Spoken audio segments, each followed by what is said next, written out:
ഓരോ പുതിയ ദിനത്തിലും ശോഭനമായ അവസരം കാണുക. ഇന്ന് ഓഗസ്റ്റ്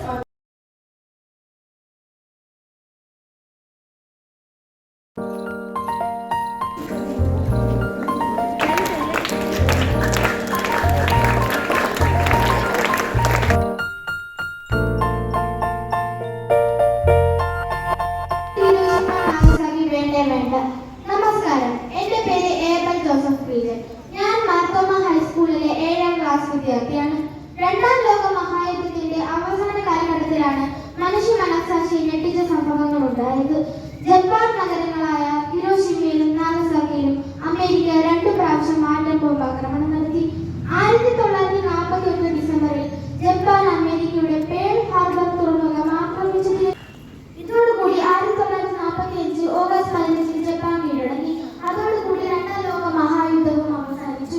അന്ന് അറിയാതെ രക്ഷപ്പെട്ടവരും അവരുടെ പിൻതലമുറക്കാരുമായ ലക്ഷക്കണക്കിന് ജനങ്ങൾ പിന്നീട് ക്യാൻസർ പോലുള്ള മാരക രോഗങ്ങൾ ബാധിച്ച് മരിച്ചു. യുദ്ധം മാനവരാശിയുടെ നാശത്തിലേക്ക് നയിക്കുന്ന ഒന്നാണ്.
കേൾക്കാവോ?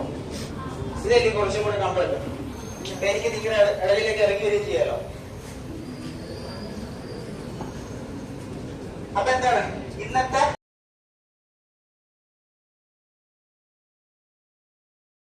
എന്താണ് ഒരു ബേസ് ലെവൽ പോർഷൻ ആണെന്ത് ഈ കേരളത്തിലുള്ളത്.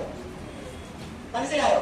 ഈ വയനാട് ആവട്ടെ, ഈ കാസർഗോഡൊക്കെ അവിടെ എന്താ ഇത് എന്താണ് നമ്മുടെ പശ്ചിമഘട്ടമാണെങ്കിൽ എന്താ ഇതിന് ഒരു താങ്ങ് കൊടുക്കുന്നതാണെന്ത് ഈ വയനാട് ആവട്ടെ കാസർഗോഡ് ആവട്ടെ.